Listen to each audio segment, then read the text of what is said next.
हंदकी लाकदोरिबा Lok Sabha election असिदा मिरेप ओइना चोंथोकपिगदबा candidate Singh हाना मांगजोंना लाउथोकपियु क्याम क्यामना मा मरेबाके दमकता थबक तौरकलबा मिनो क्याम क्यामना मा थमोय सेंबा लेबाके दमकता खनबा मिनो हाइबा दु प्रजा सिंहना खंदोक होंगबगी तंजा अमदि नहा सिंह अखोइनसु खंदोक निंबा हाइतारे हंदकी मतांग सिदा अखोइना क्या क्या वादनो लाबा मतांग सिदा अमुक्तंग असेंबा चुंबा अमगी दमकता सिंबा खोंथांग पाइखतरकपनि दुगा अखोइगी हंदक लाकदोरिबा इलेक्शन सिगी यूरोप मणिपुर अमदि लेबाक म्याम नहा सिंह पुन्ना इंटरेक्शन तौबगी प्रोग्राम इंटरेक्शन की तंजा दुसु लौजनबगी दमकता लाथुपि हाइदना हाइजबनि थोकपिरेक्ले खुदम अखोइ मतिक चाहेना लौजै अदुबु तसेंगनमकि मतिक चाबा कैंडिडेट सिंह अदुना हुजि हुजि ओइरेबा अखोइगे लेबाकि इशू असिदा करी करम्बा थौदांग लौबिरगा इरांग असिबु लोइसनबा महाकि ओइबा चप चाबा थौदांग लौबिगनि हाइबदुसु लेबाक म्यामदा मयेक्सेंना लाथुपि हाइदना यूरोप मणिपुरगी माइकेटिगी हाइजै मणिपुर तो खाइबलेंगाम तालिबा कुकी एमएलए तरागी मथक्ता चेराक पियु हाइदुना इमागी मैरागी थौमी सिंह नंगसिसु मणिपुर लेजिस्लेटिव असेंबली की स्पीकर उनदुना तक्सनख्रे लाखलिबा इराय नुमित फाउबगी मनुंगदा असेंबली की प्रिविलेज एंड एथिक्स कमिटी की मिफम फमदुना कुकी एमएलए तरागी मथक्ता चेराक पिनबगी प्रोसेस हौरगनी हाइना थाजब पिरख्रे स्पीकर टिहेर सत्यव्रत उनद्रिंग ममांगदा इमागी मैरागी थौमी सिंहना हौदना लाखलगा असेंबली गेट ममांगदा फमजिंदुना प्रोटेस्ट तौखि मफम अदुदा प्रोटेस्ट तौरे हाइबा पाउ ताबदगी Imphal west police RAF CRPF की पर्सनल कया चंगसिलक्तुना पांगदगु थौदोक थोक्तनबा ngaksenki tungda imagi mairagi convener ti he sujata na luchingduna mi ani speaker unaraba changki bukhai amarong changna speaker unaruraba matungda imagi mairagi convener ti he sujata na manipur tugaina basiliba kuki mla taragi mathapta cherak pinaba mawang thagi kundasu speaker unanaba honabada unaba unabana monda pana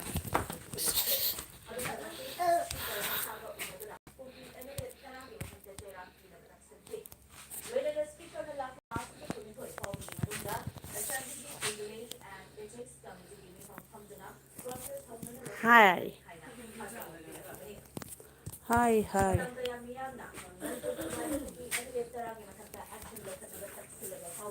Privilege and Ethics Committee na tabag tawbada mga sandabagi mga taba asi live activity.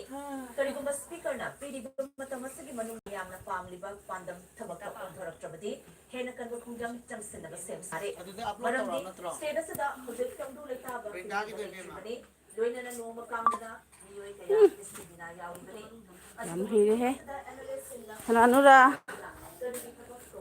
Sanano. Cái nhang chai ngay gì?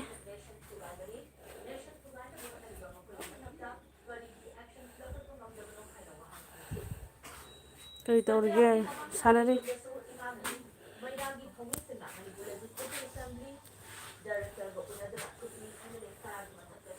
Cái nhang chai ghê.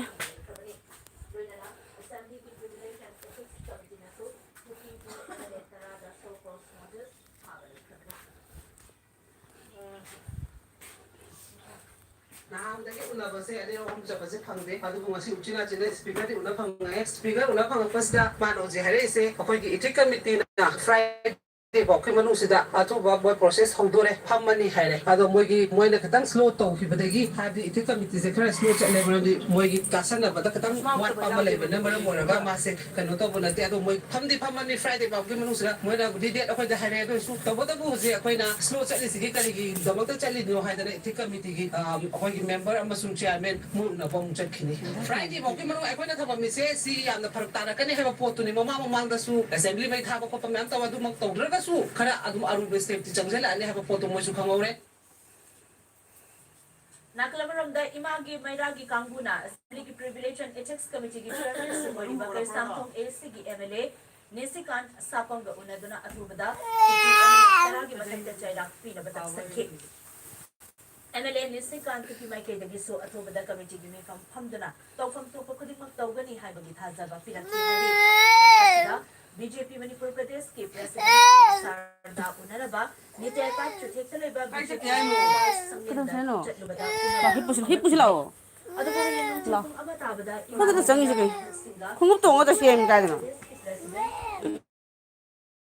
ngore runda ngore mamme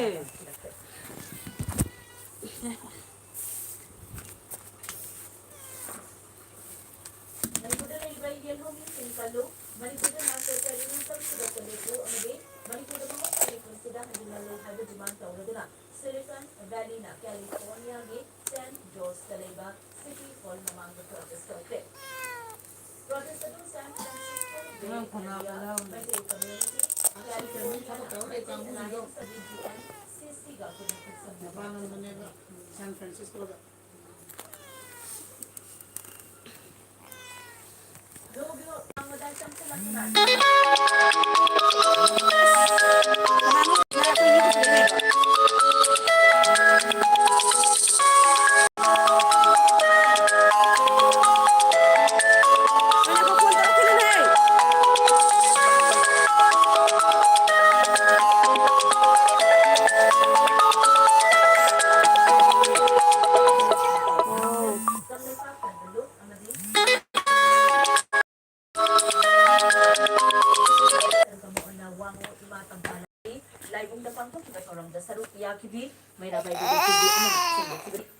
Campaign itu dasar rupiah kibis singla. Lepelai tanah state asal jam illegal immigrants singgu Indian constituency na ST oina lauri basni barang.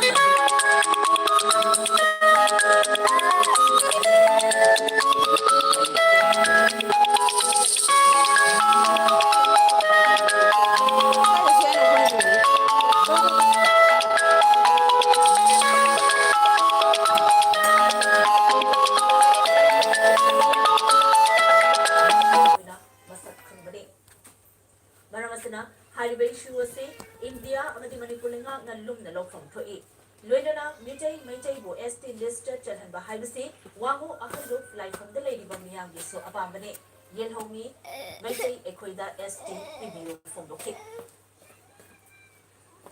Gakre MEETEI da ST piba hunai piba mathau tai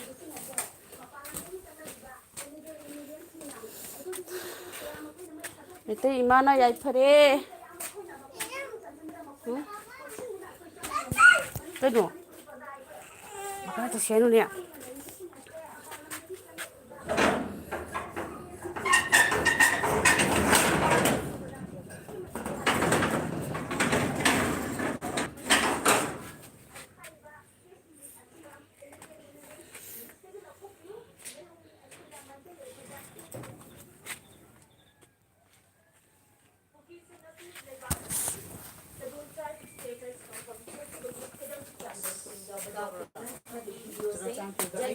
Media influencers sigi mamangda political activists Maheshwar thongmazam na usre masangay ba media influencers sing unakiba adida Maheshwar na mapalam dagi changlakpa kuki sing asina leba asiki ST singi constitutional right asi lan sizinare haiba asi mayek sing labo wafam ni haina phongdoki mana makha taraduna Manipurda hojik gi irang asiga mari leina ST gi kangluf tichiniba kuki sing MEETEI sing otle haina mari leina valuation sing the wakat libasing ari aranba yumfam yawdaba wakat singni leba asigi yellow fruit sing na phangdaba status asibula na sizinaduna victim card sanariba kuki sing asibagi status asi loktokadabani haina mahakna phongboki Kanbiyai Chatariba Parliament ki ningtham ni phong gi mention na kuki sing asi ST status from Thokte haina Union Tribal Affairs Minister Arjun Mindada Maheshwar na wafam khatkibalai khabani MEETEI को schedule tribe का दर्जा नहीं मिला है जो actually में पारंपरिक समुदाय है जो MEETEI समुदाय पारंपरिक समुदाय है इसको ST का दर्जा मिलना चाहिए और जो कुकी समुदाय है और बाहर से आए हुए इलीगल इमिग्रेंट्स हैं वो उसको ST का दर्जा से निकाल देना चाहिए क्योंकि वो में और जो समुदाय की लड़ाई है बोल के ये कठोर कदम नहीं उठाया जा रहा है इसको कठोर कदम उठा के जो बाहर से आए हुए एक्सटर्नल एग्रेशन को रोकने के लिए ये जल्द से जल्द करना चाहिए Ziribam district ki Bauprada laiba ILP counter matam gachuna bamong ta sabal warasu sangada thambana kangka tham ondana leide matam gachuna bamong ta laiba ILP counter se masifauba sangada thambana hojik lambi mapan laiba temporary ILP counter asida mathau tawriba singda chawna khudongcha daba kaya mayoknare hairi lambi nakna leibana uful chenba amadi ILP lobo mi masing yamna lakpo matamda lambi mapanda mi kaya lepsinbana jinba kaya thokne hairi hausa laiba temporary ILP counter atada mathang tawriba miyor singna impact minister phongdor pada ILP counter asida nongmada chaurangna miyoi chama taradagi chama kun fauba ILP ticket kaptuna mapalamgi miyoi singna changthok changsen tawri loinana hauzik matamga chunaba mongda saba loiraba ILP counter asi lengakna sangaduna mathau tamhaningbogi apabasu fongdorakhi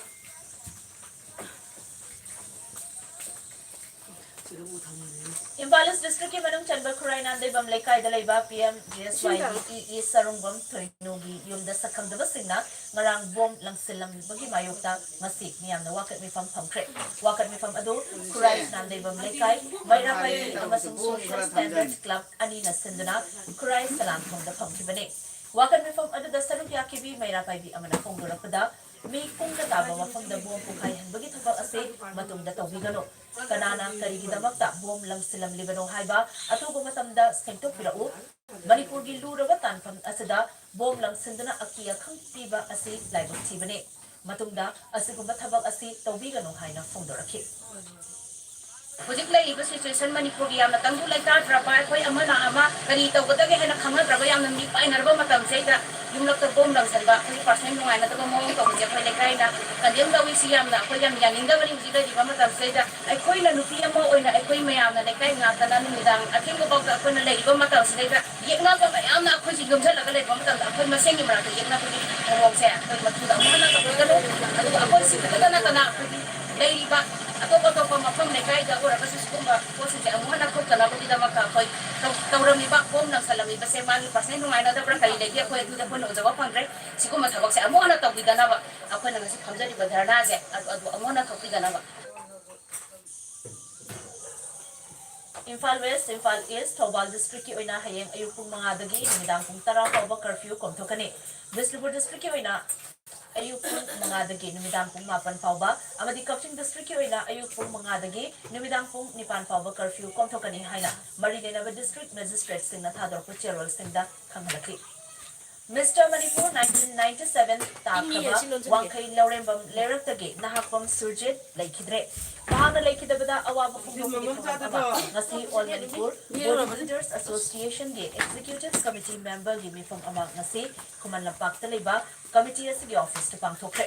Mifam Maduda Laikidrabagi Mafamda Minute Ani Tumina Laiduna Ikai Kumnabu Utpagaloina na Imung Manungi Awaba Dasu Sarkiaki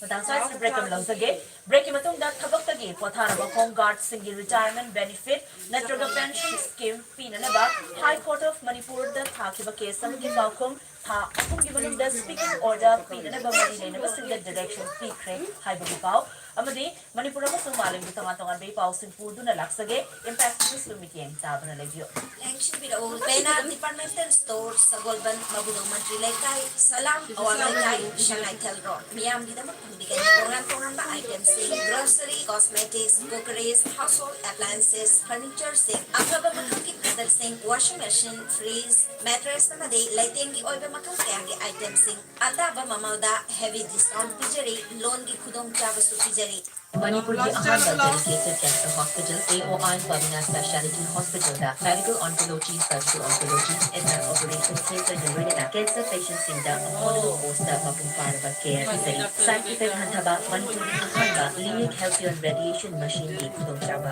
pambigani cancer khangdok nama amasung stage lepada sizinaba PET CT machine so hospital asida lady tumor board phamduna patients in the line thakta hidda kudong java lina health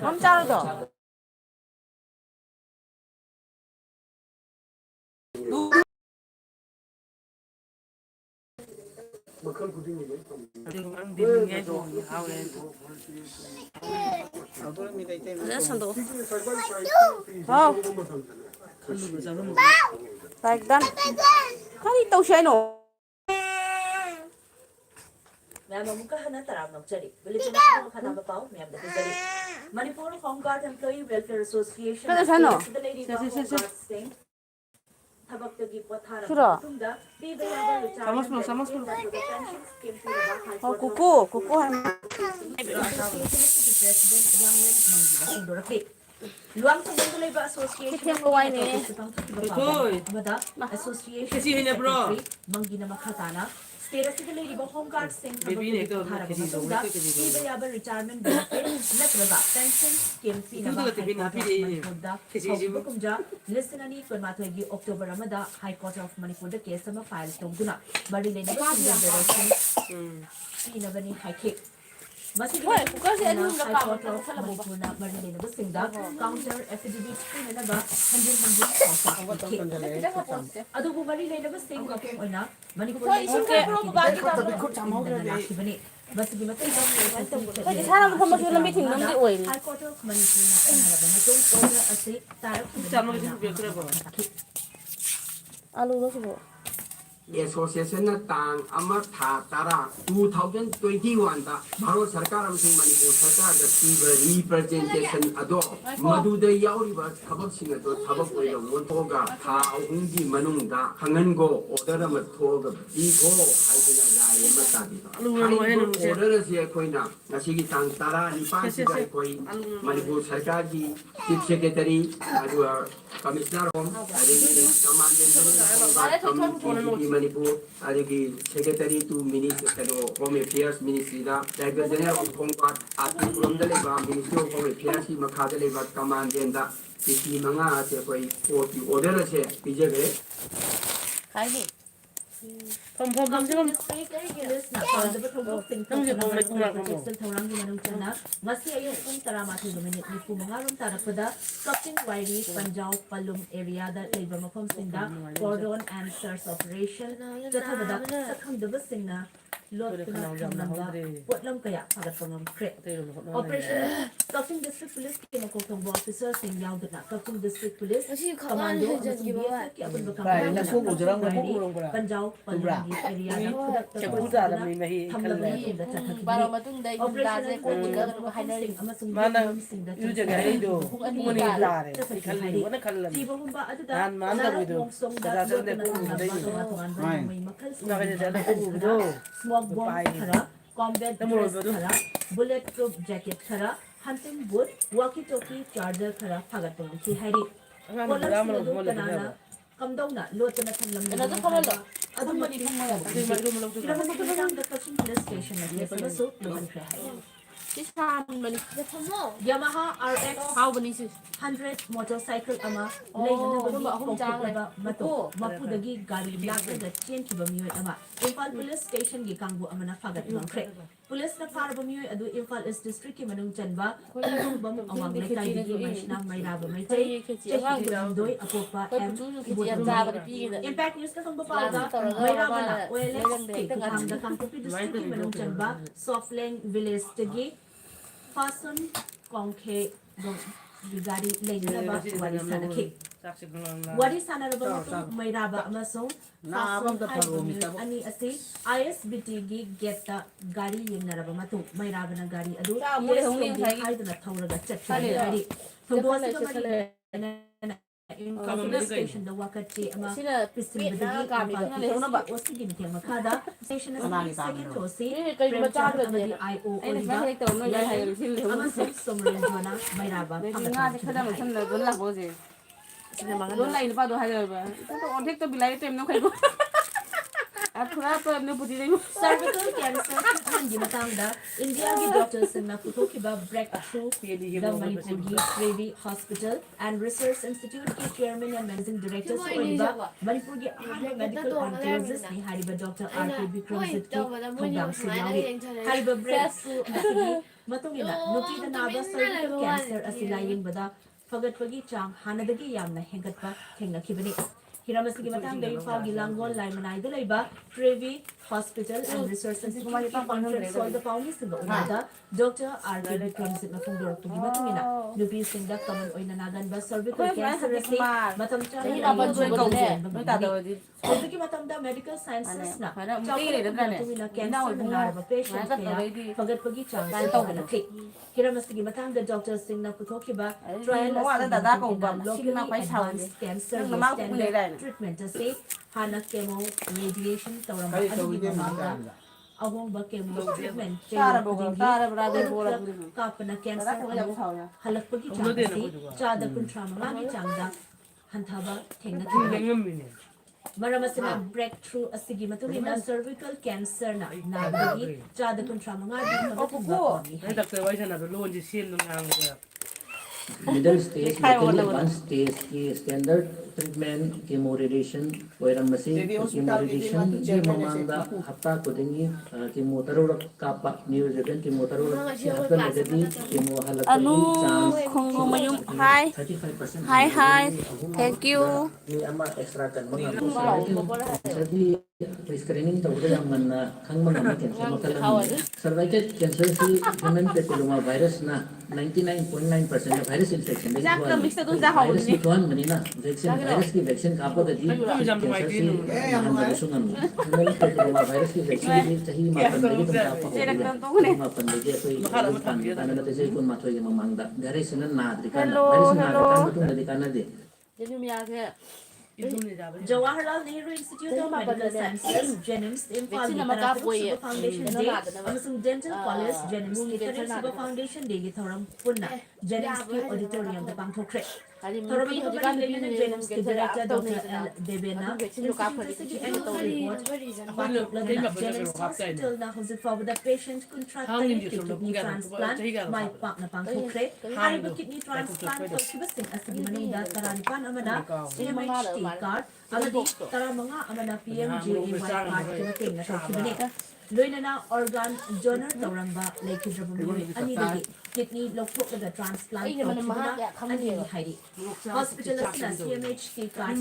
kada listing Taramanga lying cray, Aduga PMJAY di makadana anaba,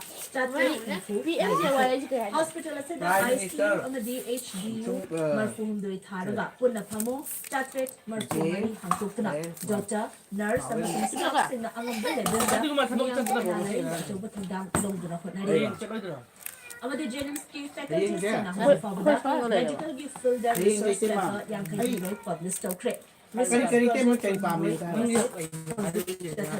Director Asanatam K. Institute of Sida MBBS, BBS, Samsung PZ, Tori Mahiru Singa, University Examination Proper Kaya Wiratuna, Jennings Kimai, Turkey, Highway, Amadi, Oza Singing covered for the Luna,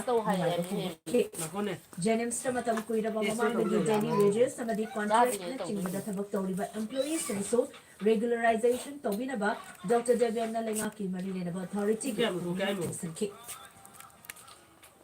And the number of laser surgery conducted in this period was more than 6,000. We endeavored to meet the